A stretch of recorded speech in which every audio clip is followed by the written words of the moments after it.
Oke, kita cek yang satu ini, kalimat yang tidak efektif terletak pada kalimat yang mana.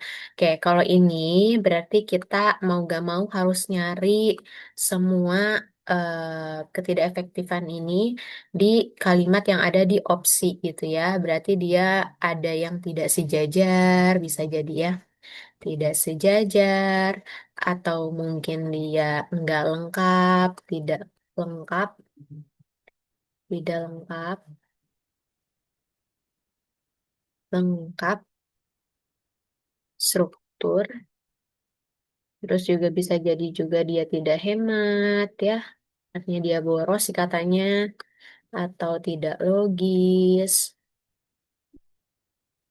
atau bisa jadi juga dia tidak cermat. Makanya disebut sebagai kalimat yang tidak efektif. Oke, kita cek ya.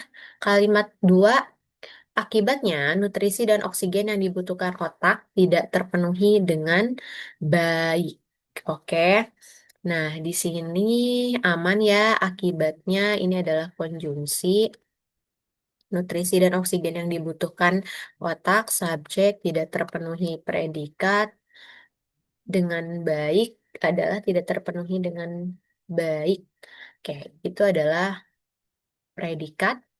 Kemudian dengan baiknya ini tidak terpenuhi. Lengkap ya. Oke, next. Yang keempat, umumnya stroke diderita oleh orang tua karena proses penuaan yang menyebabkan pembuluh darah mengeras dan menyempit serta lemak yang menyumbat pembuluh darah. Oke, di sini juga imbuhannya aman ya. Terus kalau misalnya kita cek dari struktur ini umumnya tuh termasuknya konjungsi ya atau kata hubung, stroke yaitu subjek diderita predikat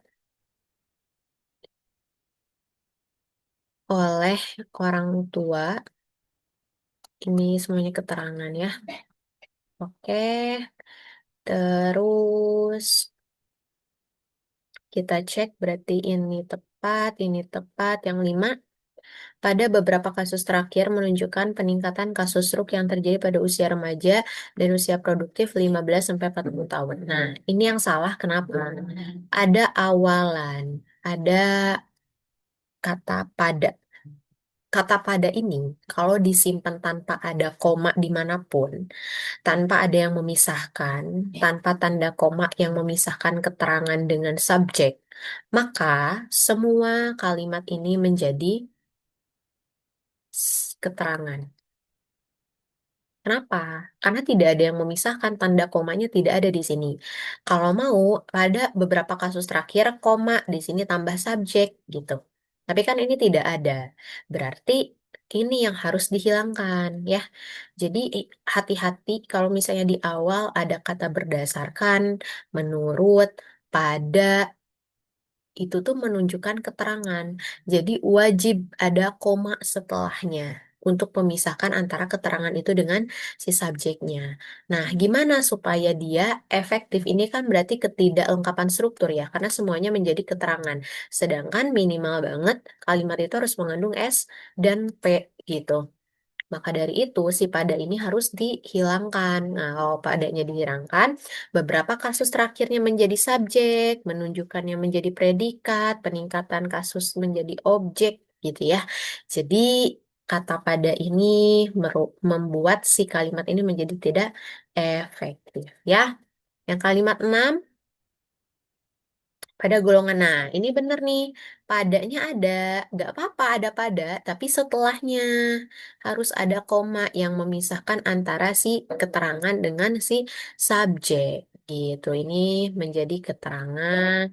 Terus ininya juga penyebab utama struknya menjadi subjek. Adalahnya pelengkap. Ada predikat, sorry. Setelahnya adalah pelengkap gitu. Jadi yang paling tidak tepat adalah yang C ya, yang nomor 8 sering ditemukan kasus stroke yang disebabkan oleh penderita pembuluh darah pemecahan atau kelainan sistem darah seperti penyakit hemofilia dan talasemia. Oke, ini juga betul ya. Oke, Jadi yang tidak tepat adalah yang C.